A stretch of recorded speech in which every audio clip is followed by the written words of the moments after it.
Ibadah pada pagi hari ini kita mulai dengan pengakuan bahwa pertolongan kita adalah di dalam nama Tuhan, Sang Pencipta langit, bumi, dan segala isinya, yang di dalam kasih dan kesetiaannya tidak pernah meninggalkan buah perbuatan tangannya kekal selamanya. Kiranya turun atas saudara-saudara sekalian anugerah dan sejahtera di dalam nama Bapa, Putra, dan Roh Kudus. Amin.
Saudara, mari sebelum kita akan membaca dan merenungkan firman Tuhan, kita satukan hati kita hampiri Tuhan dan bersama kita akan berdoa.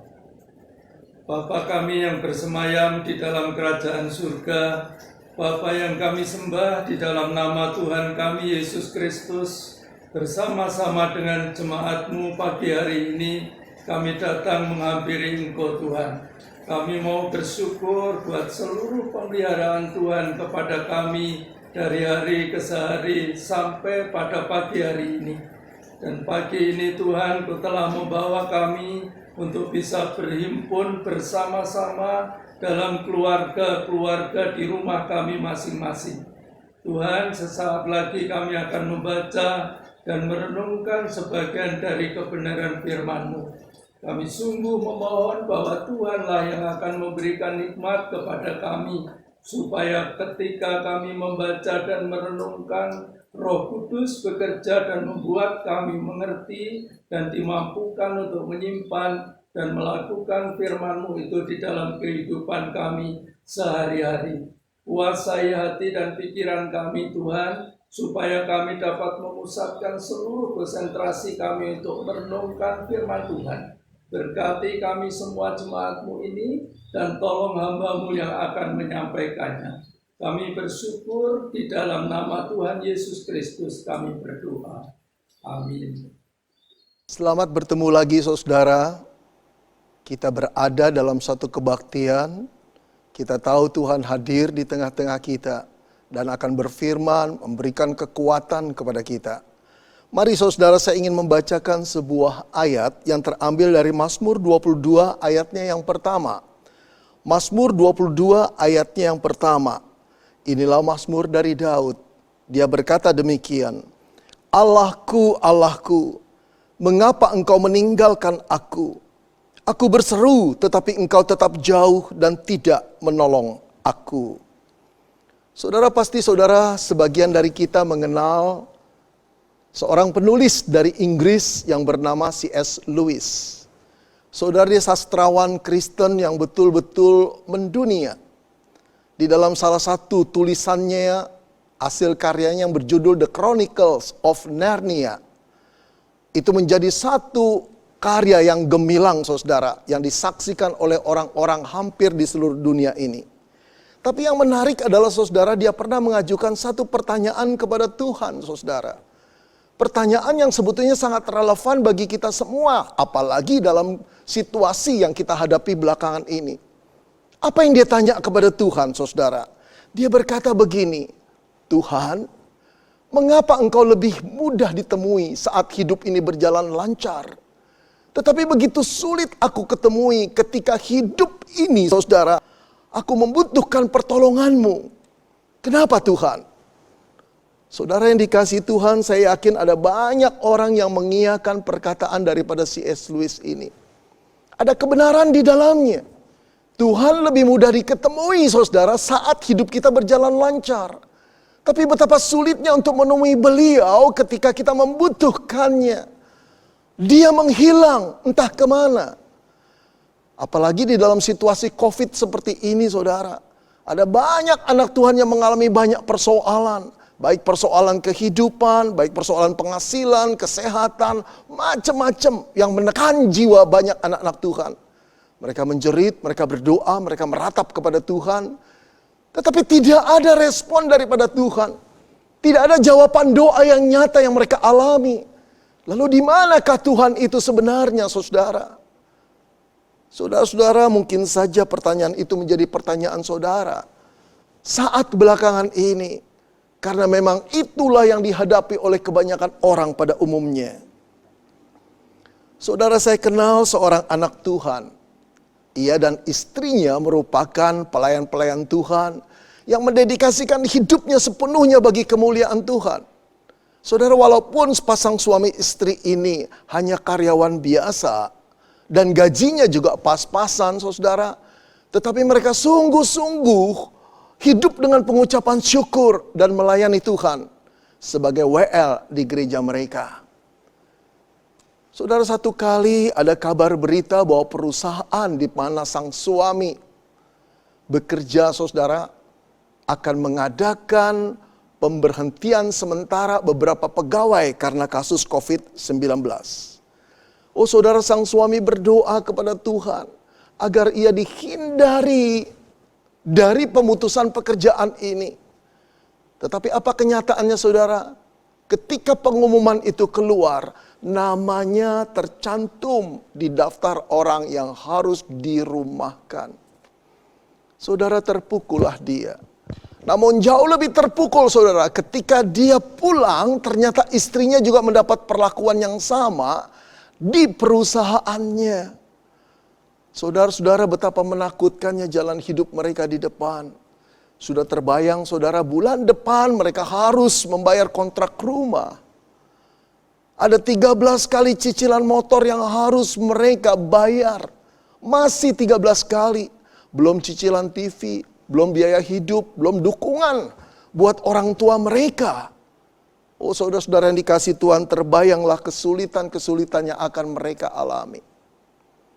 Belum genap 3 bulan saudara, kesulitan itu benar-benar menjadi-jadi. 3 bulan tanpa penghasilan sungguh merupakan badai yang begitu berat di dalam kehidupan mereka. Mereka menangis kepada Tuhan, mereka meratap, mereka berdoa, mereka berseru, Tuhan tolong kami. Tapi Tuhan tidak menjawab saudara. Tuhan tidak berespon, Tuhan tidak membuat jalan keluar. Mereka mengeluh seolah-olah mereka ingin berteriak, di mana engkau Allahku? Di mana engkau? Tolong kami. Saudara-saudara yang dikasihi Tuhan, apakah pertanyaan itu juga relevan bagi saudara? Saat belakangan ini jiwa saudara terhimpit oleh berbagai persoalan. Engkau meratap, engkau menjerit, engkau berdoa, engkau berseru kepada Tuhan agar Tuhan menolongmu. Tapi kebanyakan kita mendapatkan respon yang diam dari Tuhan. Tak ada tanggapan dari Tuhan. Barangkali engkau merasa diabaikan Tuhan, dianggap sepi. Satu pertanyaan besar yang ada dalam dirimu dan diriku barangkali adalah, di mana engkau Tuhan saat kami membutuhkan pertolonganmu? Di mana engkau? Saudara yang dikasihi Tuhan, kalau kita melihat Alkitab, ternyata para nabi pun mengalami perasaan yang sama di tengah-tengah pergumulan yang hebat. Saudara, saya ingin mengisahkan beberapa. Yang pertama, Daud. Saudara, sejak Daud hendak dibunuh oleh Saul, Raja Israel yang pertama, karena iri hatinya. Dimanapun dia ada, dia diburu oleh tentara kerajaan Israel. Daud terpaksa melarikan diri saudara, dari gurun ke gurun, bersembunyi dari gua ke gua, penuh ketakutan dan kecemasan saudara. Saudara, di dalam kefrustasian Daud, letih, lesu jiwa dan fisiknya, dia berseru kepada Tuhan, Allahku, Allahku, mengapa engkau meninggalkan aku? Itu tertera dari Mazmur yang kita baca tadi, Mazmur 22 ayat yang pertama. Kisah lain saudara, saya ingin pergi pada orang yang bernama Ayub. Seorang yang kaya raya, pedagang yang sukses, yang Alkitab katakan Ayub adalah orang yang saleh, jujur, takut akan Tuhan, menjauhi kejahatan. Tapi saudara tahu, satu kali musibah datang menimpa di dalam hidupnya berturut-turut saudara. Ternak-ternaknya dirampok orang, ladang-ladangnya dijarah orang. Kemudian putra-putrinya yang sedang berpesta dalam satu rumah mati binasa seketika bersama-sama ketika bencana alam terjadi.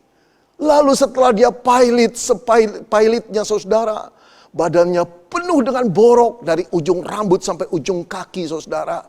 Hidupnya seperti gembel sampai istrinya menghina dia dan akhirnya meninggalkan dia. Saudara, di tengah kefrustasian Ayub mencari Allah, Ayub memohon kepada Allah, Ayub menjerit kepada Allah. Namun di mana Allah?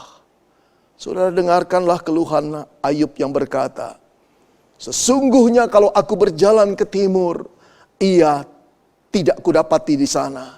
Atau ke barat, tidak kudapati dia. Di utara ku cari dia, dia tidak tampak. Aku berpaling ke selatan, aku tidak melihat dia. Oh saudara-saudara, betapa sedihnya Satu, ungkapkan perasaan Ayub yang kehilangan Allah justru pada saat-saat dia membutuhkan Tuhan. Saudara-saudara, sebenarnya Allah itu di mana saat kita menghadapi persoalan hidup yang begitu berat?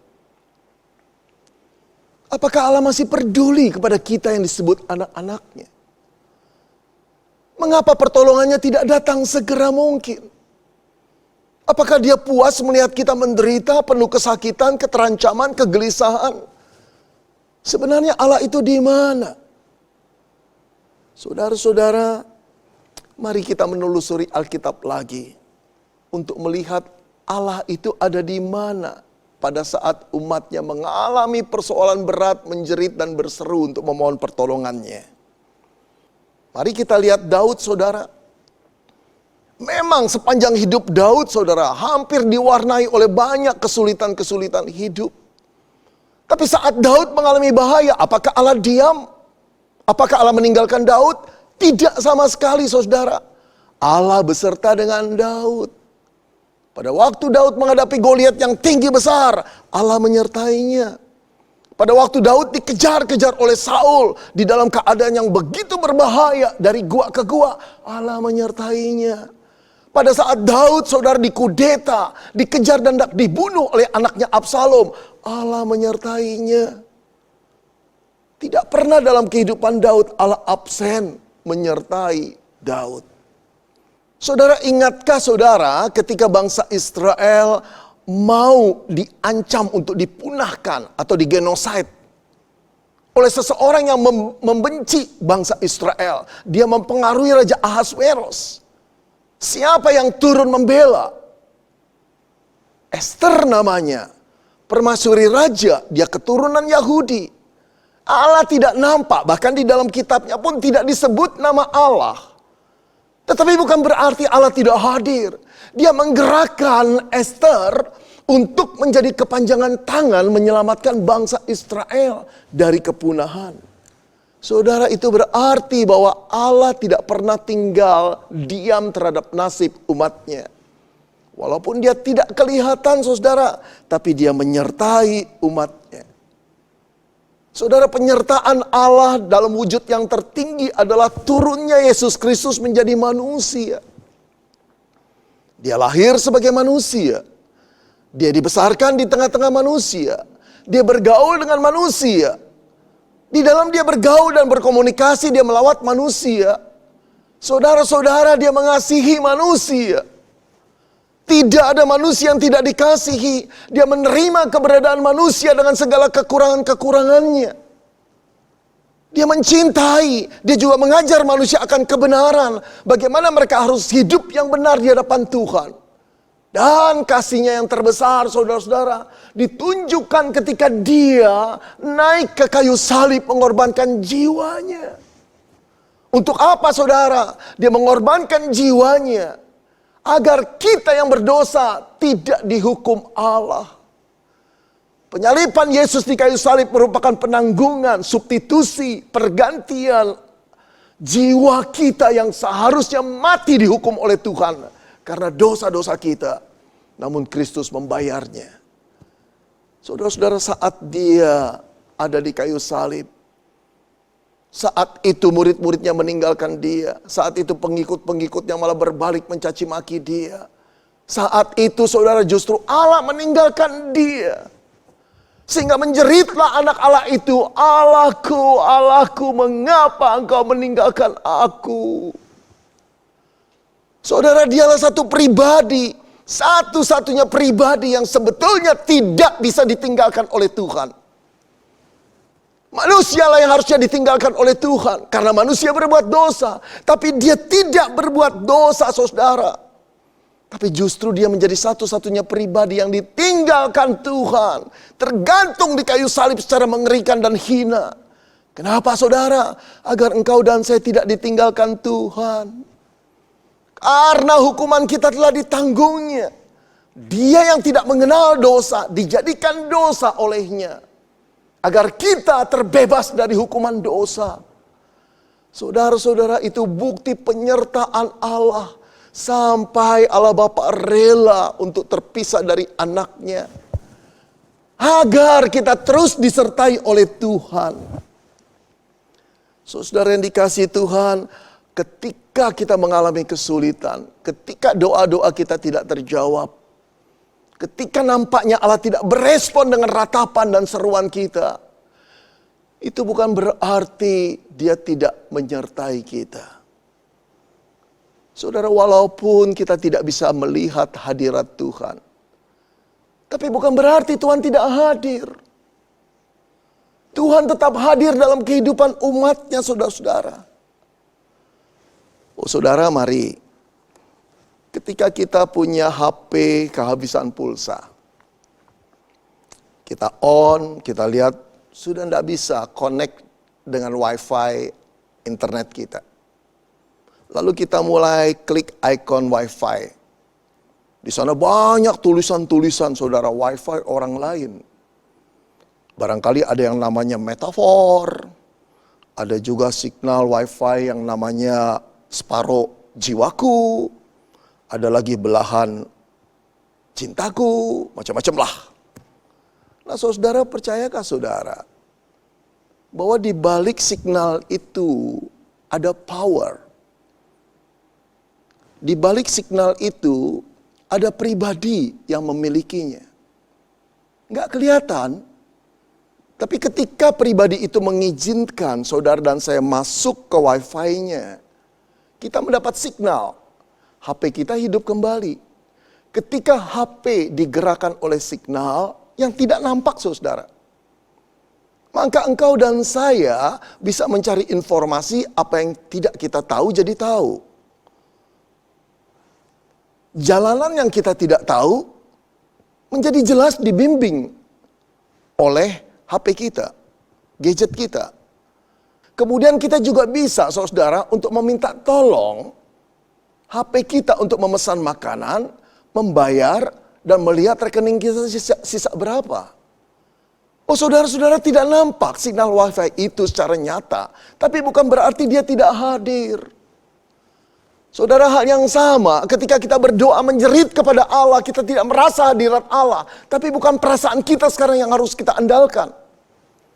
Pengetahuan kita tentang Allah, bahwa Dia adalah pencipta alam semesta, bahwa Dia adalah roh, bahwa Dia adalah Allah yang tidak pernah meninggalkan ciptaannya. Dia tetap memelihara bersama dengan ciptaannya. Dia tidak pernah meninggalkan ciptaannya. Bahkan Dia memberikan Yesus Kristus untuk Allah yang Immanuel itu tetap menjadi bagian kita dan hadir dalam hidup kita. Saudara, sampai Paulus berkata tidak ada satupun yang bisa memisahkan dari kasih kita dari kasih Kristus. Tidak, penderitaan, ketelanjangan, kekurangan, apapun tidak, bahkan kematian pun tidak. Saudara-saudara, masih kurangkah engkau percaya bahwa Allah tidak pernah meninggalkan kita? Jadi di mana Tuhan pada waktu kita menghadapi penderitaan, berdoa dan berseru dan Dia tidak menjawab? Dia hadir. Dia mendengar doamu. Dia tahu kesulitanmu. Karena Dia ada pada saat engkau berdoa. Dia memandangmu, Dia menilikmu. Oke Pak, saya boleh mengakui bahwa Tuhan itu hadir dalam kehidupan saya. Barangkali ada orang yang berkata begitu. Atau pikiran saudara berjalan seperti itu. Lalu saudara lanjutkan, tapi masih ada satu pertanyaan Pak yang memburu di kepala saya.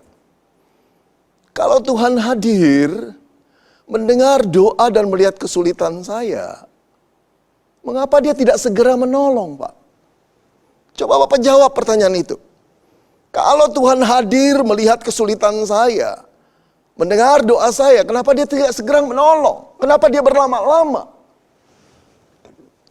Apakah Dia senang melihat orang stres, gelisah, penuh ketakutan, kesakitan, dan penderitaan?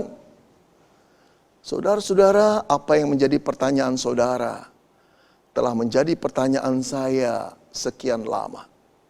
Kalau Allah hadir, kenapa Dia tidak segera menolong? Saudara-saudara, kalau kita melihat Alkitab, kita harus mengakui bahwa Allah seringkali menolong umatnya berlambat-lambat memang. Kita harus mengakui itu. Saya tunjukkan pada saudara. Ketika orang-orang Israel berada di Mesir, mereka terjajah, dipekerjakan rodi, dipaksa, bahkan anak-anak mereka pernah dibunuh. Saudara, berapa lama mereka menderita sampai Allah menolongnya? 400-an tahun. Kita bertanya, kenapa Allah selama itu setelah banyak korban jatuh, kenapa Allah tidak segera menolong? Katanya dia hadir, tapi kok tidak menolong? Saudara-saudara, mengapa Allah tidak menolong Israel di Mesir sampai 400 tahun kemudian? Jawabnya kita tidak tahu dan tidak ada seorang pun yang tahu. Mari saya perlihatkan lagi, saudara. Ketika bangsa Israel dijajah di Babel, sebagai orang-orang jajahan yang terbuang di sana, kehidupan mereka tidak nyaman, tidak senyaman kampung halaman mereka, bukan? Mereka menjerit kepada Tuhan ketika mereka terancam untuk digenosid, saudara. Sampai Allah membebaskan mereka. Berapa lama Allah membebaskan mereka? 70 tahun. Kenapa begitu lama? Kenapa tidak 7 tahun? Kenapa tidak 7 bulan? Kenapa tunggu 70 tahun? Seolah Allah itu memang berlama-lama dan menikmati kesulitan umatnya. Saudara-saudara, mengapa Allah begitu lama menolong umatnya? Jawabnya, kita tidak tahu, saudara. Dan tidak ada seorang pun yang tahu. Mari kita berangkat dan mempertanyakan kepada Tuhan. Kenapa dia begitu lama menolong Daud, menolong Ayub di dalam kesulitannya. Sampai belasan tahun mereka bergumul di dalam ketakutan dan kefrustrasian. Di dalam ancaman bahaya dan penderitaan. Kenapa Allah menolong mereka sampai belasan tahun? Saudara, harus kita katakan kita tidak tahu jawabannya. Dan tak seorang pun yang tahu. Namun saya ingin mengutip sebuah ayat, saudara, yang Yesaya katakan demikian. Sebab rancanganku bukanlah rancanganmu, dan jalanku bukanlah jalanmu. Demikianlah firman Tuhan. Seperti tingginya langit dan bumi, demikianlah tingginya jalanku dari jalanmu, dan rancanganku dari rancanganmu. Saudara, firman ini berkata Tuhan tidak bertindak secara sembarangan, asal-asalan, tanpa perencanaan. Dia juga tidak bertindak secara intuitif. Seperti seorang seniman yang hanya berkarya kalau datang inspirasi. Atau dia bukan seperti seorang gadis yang mudi, yang hanya mau melakukan sesuatu yang sesuai dengan tergantung perasaannya. Tidak sama sekali, saudara. Allah adalah Allah yang terencana. Allah adalah Allah yang berhikmat. Allah adalah Allah yang pandai. Allah adalah Allah yang maha bijak, saudara. Dia bertindak sesuai dengan keputusannya, saudara. Saya ingin menunjukkan saudara lagi. Sejak Adam dan Hawa jatuh dalam dosa, Allah sudah menjanjikan seorang juru selamat akan datang. Membebaskan manusia dari dosa. Di malam Natal yang pertama, Yesus Kristus itu datang. Berapa tahun, saudara-saudara, janji Allah akan keselamatan itu datang dalam malam Natal yang pertama. Berapa tahun? Ribuan tahun, saudara. Bingung bukan? Kenapa setelah ribuan tahun baru Allah menolong manusia di dalam keterikatannya, keterjebakannya atas dosa. Setelah begitu banyak manusia menjadi korban dosa dan keganasannya. Jawabnya adalah kita tidak tahu dan tak seorang pun yang tahu, saudara. Namun Galatia 4 ayat 4 berkata, tetapi setelah genap waktunya, maka Allah mengutus anaknya yang lahir dari seorang perempuan dan takluk kepada hukum Taurat. Setelah genap waktunya, waktu siapa, saudara? Waktu Tuhan. Bukan waktu kita. Di dalam waktu Tuhan tertera juga, saudara, terkandung di dalamnya, di dalam perencanaan Tuhan, bukan perencanaan kita. Di dalam jalan Tuhan, bukan jalan kita. Oh, saudara-saudara, inilah yang kita harus maklumi. Bahwa Allah bukan pribadi yang bertindak asal-asalan tanpa perencanaan. Bukan intuitif, bukan mudi, tapi segala sesuatu telah Dia hitung sesuai dengan hikmatnya. Saudara, sampai Paulus berkata, oh alangkah dalamnya kekayaan, hikmat dan pengetahuan Allah. Sungguh tak terselidiki keputusan-keputusannya, dan sungguh tak terselami jalan-jalannya. Sebab siapakah yang mengetahui pikiran Tuhan, atau siapakah yang pernah menjadi penasihatnya? Saudara, Paulus mengakui keputusan-keputusan Allah tidak terselami. Saudara, saat manusia itu bangga ketika bisa menghitung berbagai faktor dalam mengambil keputusan. Saudara, Allah bukan cuma tahu beberapa faktor atau belasan faktor. Allah mengetahui jutaan faktor yang tidak dipertimbangkan manusia dalam mengambil satu keputusan. Jutaan faktor. Bahkan yang lebih luar biasa, dia bisa menggerakkan, mendesain faktor-faktor itu untuk bekerja sesuai dengan apa yang dia putuskan. Karena apa, saudara? Karena dia Allah yang maha kuasa. Karena dia Allah yang maha bijak. Lalu dalam keberadaan Allah seperti ini, adakah Allah memerlukan penasihat? Seperti dia kekurangan hikmat. Oh saudara, kita harus malu bahwa kita tidak layak dibanding Allah. Saudara-saudari, Yesaya berkata dia adalah penasihat ajaib. Dia penasihat ajaib. Apakah memerlukan penasihat? Saudara-saudara, jadi pada waktu Allah menahan-nahan atau merasa kita merasa Allah berlambat-lambat menolong. Saudara-saudara, itu bukan karena Allah tidak punya rencana. Tapi justru karena dia merencanakan dengan matang, dia tahu kapan harus menolong kita. Atau bahkan saya katakan, kapan menolong, kapan tidak menolong. Kalau menolong, kapan waktunya. Kalau tidak menolong, bagaimana nanti akibatnya. Tuhan sudah baca semua itu sesuai dengan rencananya. Kalau begitu saudara, mari kita jawab pertanyaan. Mengapa Allah berlama-lama menolong kita?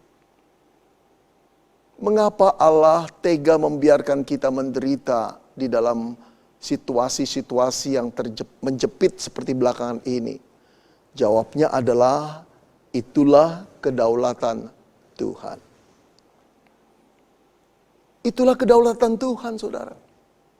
Itulah hak prerogatif Tuhan. Satu hak yang dia punyai, yang tidak perlu dia konsultasikan kepada yang lain. Hanya dia yang bisa mengambil keputusan sesuai dengan dia. Kedaulatan Tuhan. Saudara, kita sudah mengenal istilah lockdown. Karena kasus pandemi ini, bukan? Nah, mari kita bertanya, saudara, siapakah di negara Indonesia ini yang berhak untuk memutuskan satu daerah, satu kota, satu provinsi itu untuk lockdown? Apakah bupati, wali kota, gubernur? Saudara, Presiden Jokowi menegaskan bahwa satu daerah lockdown atau tidak lockdown itu wewenang daripada pusat. Yang dimaksud tentu saja Presiden, saudara. Di bawah dialah wewenang itu. Dialah yang berdaulat memutuskan. Dialah yang mempunyai hak prerogatif untuk memutuskan lockdown atau tidak lockdown. Karena itu orang-orang di bawahnya harus tahu diri. Boleh sih saudara-saudara, Presiden Jokowi itu diberikan informasi tentang keadaan di satu daerah seperti apa. Karena beliau tidak maha tahu, bukan? Karena beliau juga tidak tahu detailnya keadaan budaya situasi lokal setempat. Oleh karena itu perlu diberi informasi agar beliau mengambil kebijaksanaan atau keputusan yang tepat. Tetapi keputusan lockdown atau tidak lockdown itu adalah hak kedaulatan Presiden. Saudara yang dikasihi Tuhan, apakah Allah akan menolong kita atau tidak? Kapan dia menolong kita atau tidak dari persoalan kita? Itu adalah kedaulatan Tuhan. Tapi berbeda dengan seorang presiden yang membutuhkan informasi tambahan supaya mengambil keputusannya tepat. Allah tidak memerlukan informasi tambahan supaya dia tidak salah mengambil keputusan. Allah tidak memerlukan penasihat supaya dia jangan gerasa gerusu menolong orang.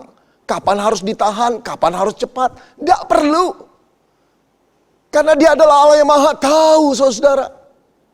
Dia tahu segala hal yang tidak diketahui oleh manusia. Dia lebih tahu dari segala manusia yang terpandai. Dia punya data yang lebih lengkap daripada semua data apapun di seluruh dunia dikumpulkan.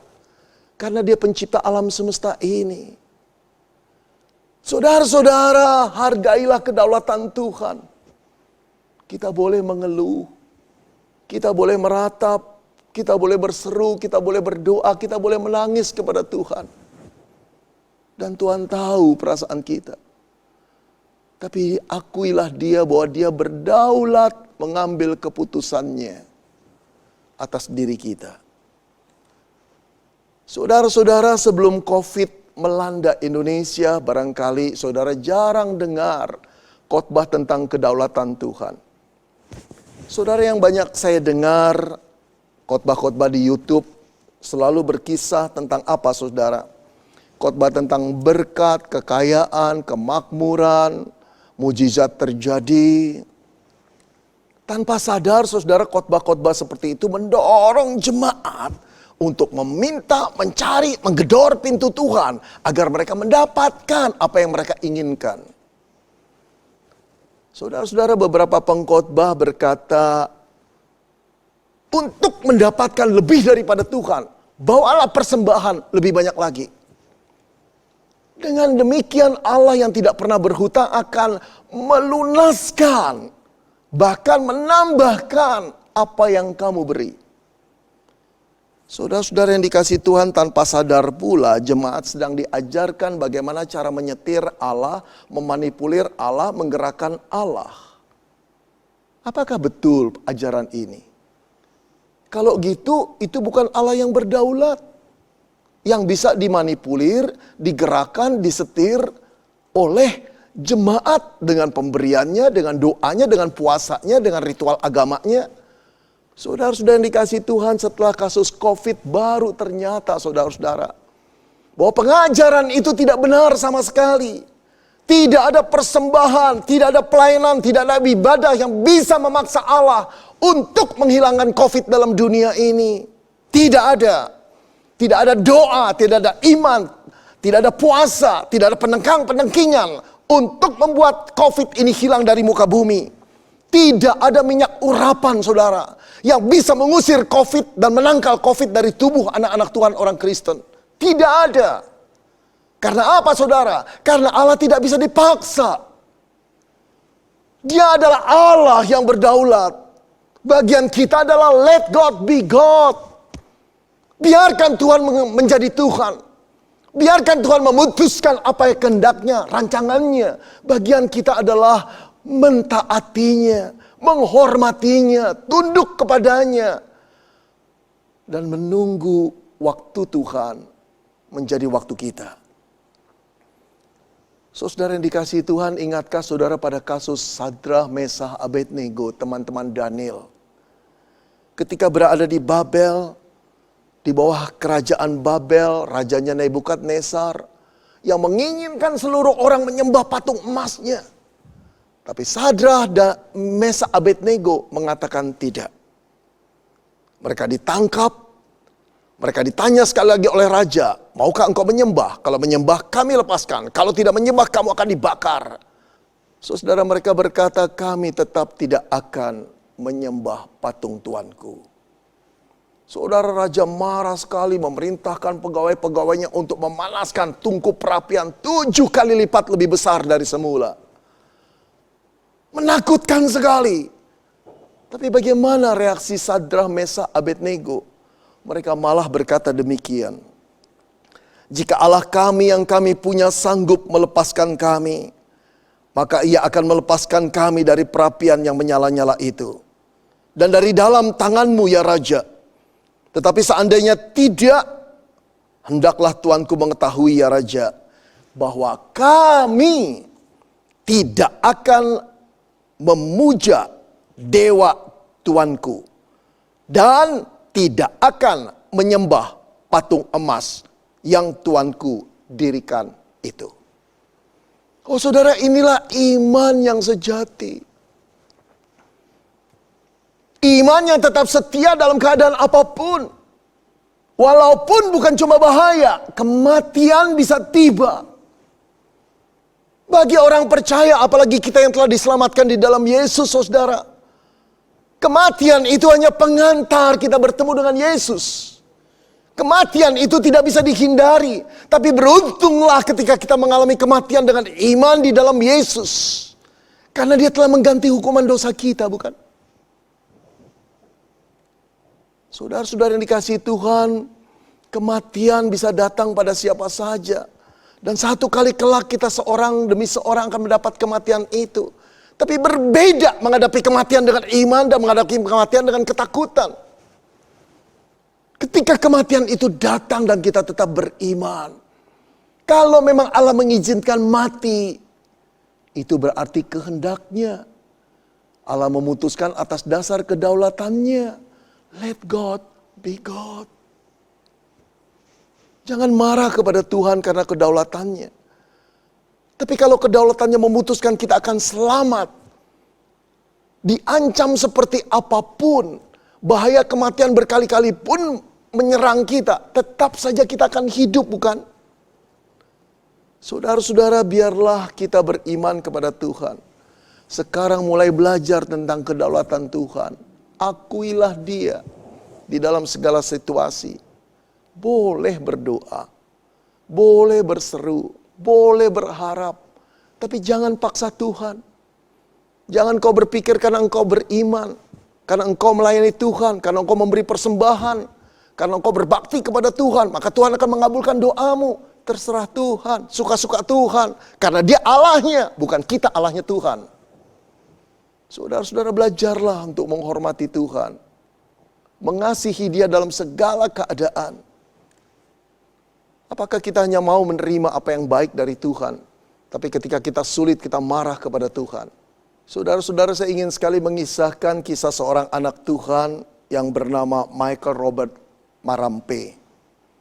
Viral di medsos beberapa minggu yang lalu. Saudara, usianya 28 anak muda ini. Pekerjaannya adalah dokter. Ia berasal dari kota Mobagu, Sulawesi Utara. Saudara, pada dasarnya Dr. Michael ini hendak merencanakan pernikahannya pada tanggal 11 April bulan lalu. Dengan kekasihnya, dengan tunangannya yang sudah dia kenal bertahun-tahun. Orang-orang yang takut akan Tuhan pula mereka berdua ini.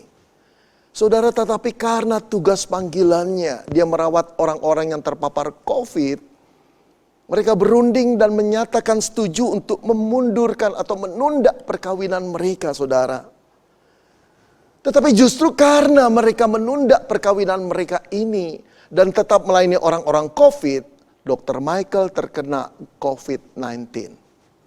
Saudara, dia dirawat di rumah sakit, 8 hari lamanya dia dirawat di sana, saudara.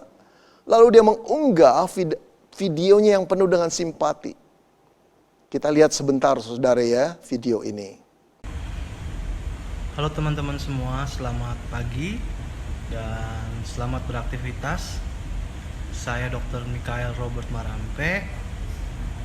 Hari ini adalah hari ke-8 saya dirawat dan saya menjadi salah satu korban dari COVID-19. Buat saya, menjadi seorang dokter itu adalah suatu kebanggaan tersendiri. Tetap bisa melayani pasien, bisa membantu banyak orang, dan tidak ada penyesalan sedikit pun. Buat teman-teman semua di garda terdepan, tetap semangat dan wajib menggunakan APD yang lengkap. Selalu semangat teman-teman semua, dan Tuhan Yesus memberkati. Saudara, saya percaya bahwa orang tuanya, tunangannya, teman-temannya, koleganya, sahabatnya, bahkan pasien-pasiennya berdoa untuk Dr. Michael.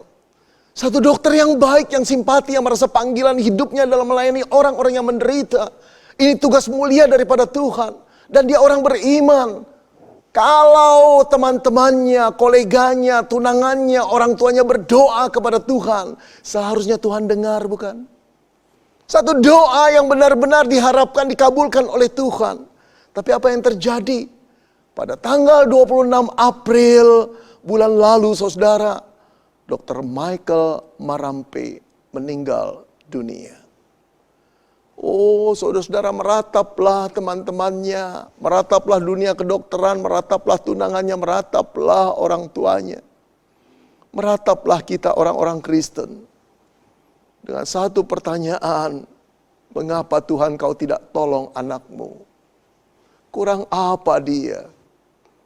Oh, saudara yang dikasih Tuhan, bukan kurang apa Michael itu. Tapi kita harus mengakui keputusan terakhir berada di tangan Allah, bukan di tangan kita. Dia Allah yang berdaulat. Dia Allah yang maha tahu apa yang harus dilakukannya. Dia bukan tidak berbelas kasihan. Justru karena dia berbelas kasihan dipanggil anaknya yang dia kasihi, Michael Marampe itu. Untuk pulang menikmati kekekalan, kemuliaan. Saudara, bagi orang-orang yang hidup dalam Kristus, mati adalah keuntungan. Itu bukan cuma slogan. Itu satu pemahaman yang dalam tentang iman Kristen. Itu satu janji Allah. Ketika kita pulang di dalam Kristus, itu adalah satu keuntungan. Di sanalah Bapa akan menerima kita. Di sanalah Bapa akan memperlihatkan rumah yang disediakan Kristus. Bukan karena kita baik, tapi karena Kristus penebus kita telah membayar lunas seluruh hukuman dosa kita. Saudara-saudara yang dikasihi Tuhan, tidak selalu saya harapkan kita yang terjepit masalah dan kena COVID akan meninggal dunia. Tentu tidak. Kita boleh berdoa. Dan kedaulatan Tuhanlah yang memutuskannya. Jangan sedih, jangan takut. Dengan mengakui kedaulatan Tuhan, disitulah kita menunjukkan iman yang sejati. Lakukan apa yang kau pandang baik Tuhan. Aku akan menerimanya. Tuhan akan menghibur, Tuhan akan menguatkan engkau dan saya di dalam masa-masa sulit ini. Tapi jangan, saudara, jangan berkurang imanmu kepada Tuhan. Justru di saat seperti inilah Tuhan menguji apakah iman kita menjadi emas yang murni atau cuma besi, karatan yang tak berharga. Biarlah kita berkata, Tuhan tolong aku untuk boleh mengakui engkau Allah yang berdaulat. Lakukanlah apa yang kau pandang baik bagi kami anak-anakmu. Amin. Mari saudara, kita akan bersama-sama berdoa untuk firman Tuhan yang telah kita renungkan bersama.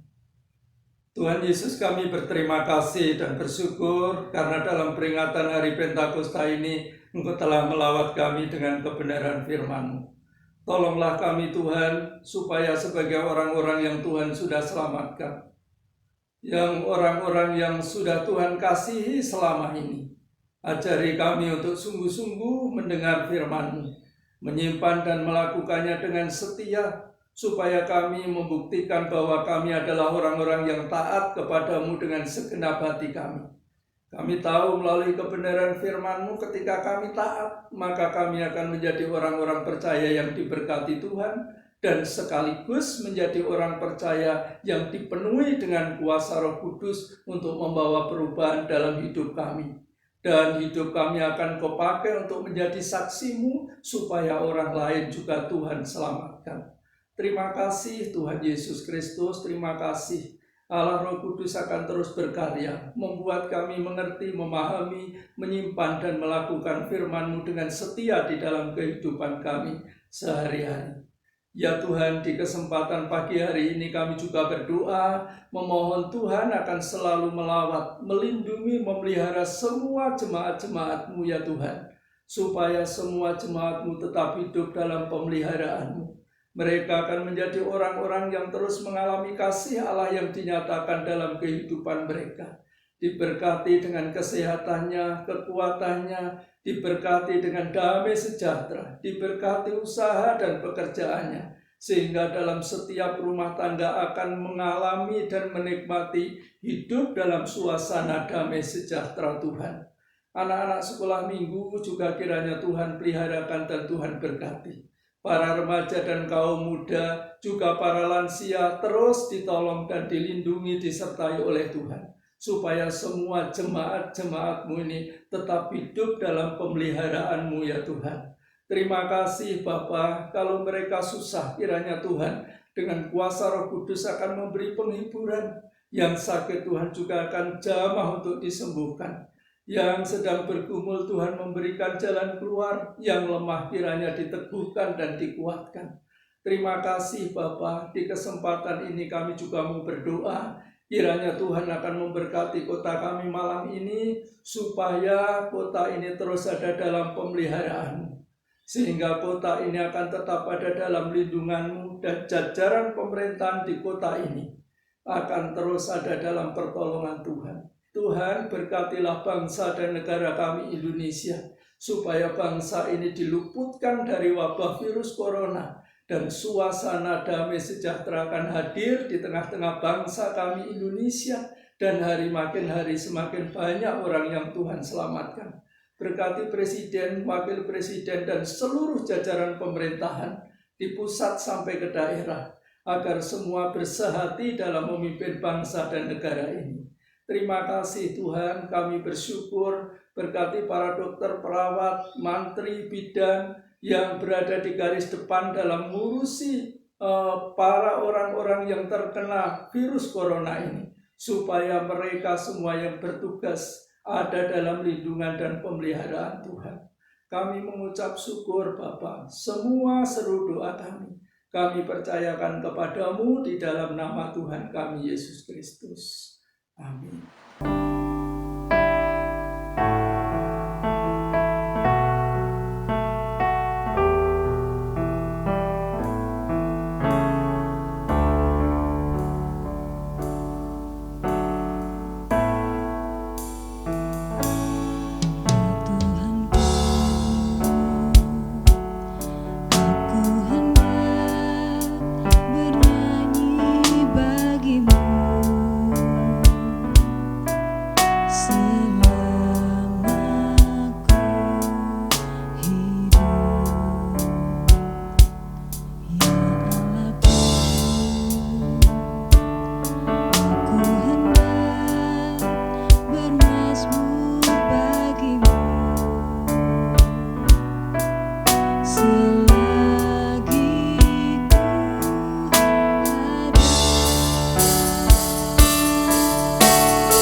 Saudara, kita akan mengakhiri seluruh rangkaian ibadah kita pada pagi hari ini.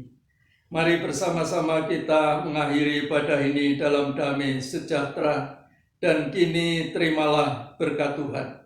Tuhan memberkati engkau dan melindungi engkau. Tuhan menyinari engkau dengan wajah-Nya dan memberi engkau kasih karunia.